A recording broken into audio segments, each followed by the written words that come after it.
Hello everyone. Today we have gathered here for a discussion on the topic, are smartphones making students more smarter or more lazier? So my team will be speaking in the favor that it is making them more smarter, and their team will be speaking on the topic that it is making them more lazier. So Harshita, I would like you to start with the first point.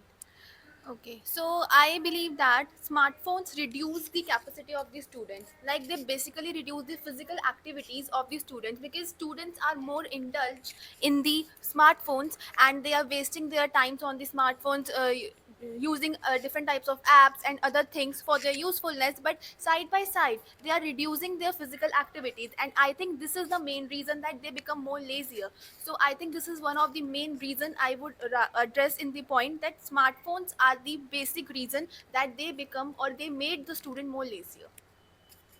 So to counter your point that you said that it is making the students involved less in physical activities. So when we use a smartphone, there are various apps. There are apps which motivate students for fitness as well. There are a lot of apps with like fitness health monitors are there, step trackers are there, and a lot of various apps which are present on the smartphone. So I think if a person is dedicated and has a goal to maintain their fitness, I think it is a lifestyle problem, not a smartphone problem. If a person is concentrated and wants to better their health, they will do that. Does not matter they have a smartphone or they don't have a smartphone. Second thing, I believe that when a student reads a book, we do not say that a person has a poor eyesight because he is reading a book. It is because of other factors also. So we should not just concentrate on the factor that using a smartphone will make them like exercise less, have lesser physical activity. There are apps which can help them to enhance their goals, to motivate them to achieve their goals. It is in the hands of the students to install such apps and take all the favors that it has to give them. Yes, so I believe that you are saying that you can use the apps which are using for health or something, but I believe that it again depend upon person to person that how he is using that thing. And I don't think that installing these apps will help you to reduce your screen time, because if a person who is so much technology driven or he just is fully into that smartphone, the apps cannot help him to motivate him to work hard. Because I have seen that nowadays we too use that smartphones for online delivery. We are ordering food, we are ordering basic groceries from the online platform. So this is what is laziness. Like we are just refusing to do work, we are just refusing to go out. So at this time I believe that mobile phones are making us lazier in this way. Who is designing the technology? We, the humans themselves, are designing the technology. For whose benefit? For human benefit, not for somebody else's. So if we have such advanced technologies in our hands, it becomes very necessary for us to use our minds and our knowledge and capability to use those devices, to use such technologies in our favor. If we fail to do so, we cannot point out that it is the problem of the smartphone. It again comes to the point, it all boils down to the point where it is the problem of the individual itself. There are a lot of people in the world who have a smartphone and have a very great physique. So we cannot say that people who are using a smartphone do not have a great physique. So again, I would point to the point that it is the person's problem, not the smartphone's problem. There are a lot of things that can help the person and which can distract them. Secondly, again, excessive use of anything is harmful for a person. So it is in our hands totally that how we decide to use them.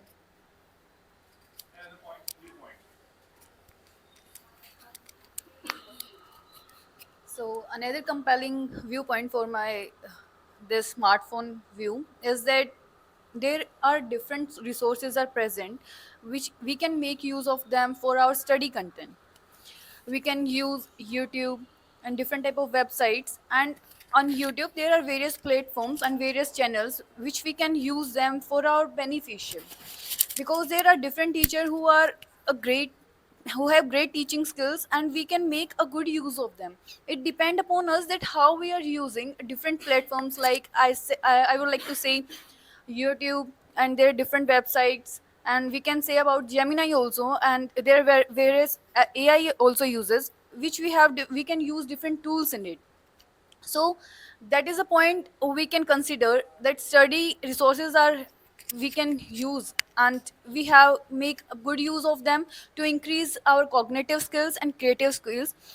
For instance, if a small student or small children who do not know how to use a 3D origami skill, but he can learn that skill by watching different type of videos, and he can also learn the different type of skills in it. So I can say that there are different platforms which also help us to refine our abilities and skills. I totally agree with your point that there are so many resources on the YouTube and very websites. But don't you think that these things are making, don't you think that these things are making the child lazier? Because earlier the student used to study before the exam. They were like studying before 1 or 2 months. They started preparing. But now due to that one shot, now due to that every short term things which are available on the internet are making them lazier, because they tend to study one day before the night. They see the one shot, and it is kind of reducing their knowledge, it is reducing their brain power, because at times we just mug up everything at that time and we spit out on next day. So I believe that these things are harming the real mental strength of the child, and it is somewhere or the other making our body bad or making our mental health very bad. I would like to contradict this point. As you said earlier, that the cognitive skills and creative skills are going low because children are using excessive use of mobile phones. But have you think about this thing that cognitive skills can also be increased by watching different type of videos and by using different type of AI uses? So it depends upon person to person that how we are using that thing. If we are using it in a good manner, and if we are using it in a atrocious manner, that all things are dependent on us. If a children is making a good use of different type of tools in a smartphone, that there is a specific app called the Fit, Google Fit, that a children and a person can make a good use of it, that he or she can make count the steps, can check their vital signs. So smartphones are making students and making them more smarter.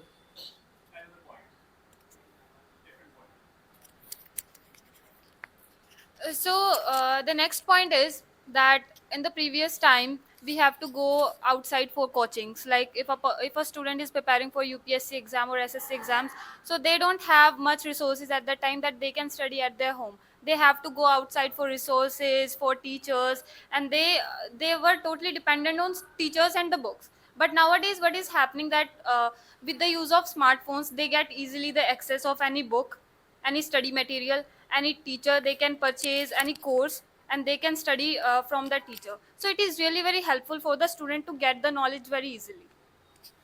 But I believe that nowadays we have plethora of options. The student might get confused that what kind of material they have to choose because they can influenced by someone else. Nowadays, young generation are highly tend to influence with someone else. So I believe that if we are saying that learning for UPSC or preparing for something is it's easily can be happen at home or with online. So I don't think so there are there should be available lots of options out there. And if we talk about practical knowledge, I think that's quite important, because if you think that you can speak English at home, then why are you here? Coming to the first point that you said, that there are a lot of courses available, students might get confused. There are a lot of different educational platforms, there are different coaching centers, then you also have to go and choose and make a decision, right? Then there the options remain the same, the mode changes, one is offline, what is online. I think comparing the amount of options is not a feasible point to give, because both of places have a plethora of options available. So it is the decision lies in the hands of the parents and the students themselves. So I do not think that it makes them more confused or anything else. Secondly, the point that you said that it was not helping students enhance their practical skills. All of us sitting here have the right amount of money. to spend on this. Our parents are earning well so that we can get this level of education. But there are a lot of children who are underprivileged and do not have such resources to spend and to get that level of education. So they can use such resources which are available in half of the price or sometimes even free and get at least basic level of education. And I believe there are a lot of videos available on the net that a person can refer to and get skills from basics to advanced.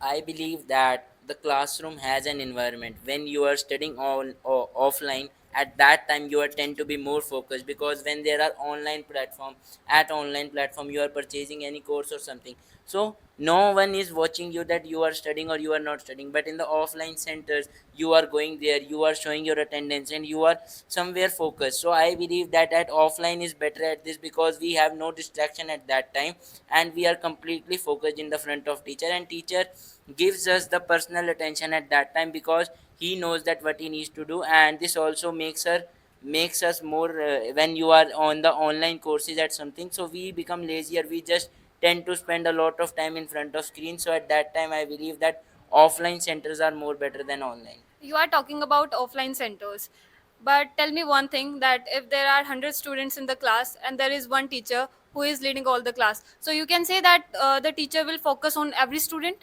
and they will give the every student answers, or they will check the copies? Definitely not, they will take a lot of time. Secondly, the point that you said that people get distracted. I think it is much more easier to get distracted in a class where a lot of students are there because you have your friends around and somebody just pass a comment and all the direction and the all attention goes to that single person and you can easily get distracted by your friends also.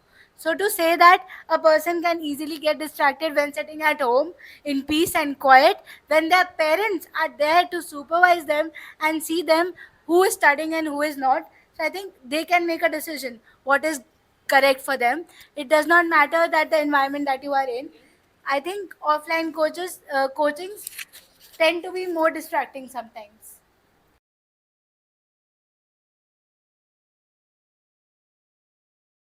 So the fresh point is that I want to.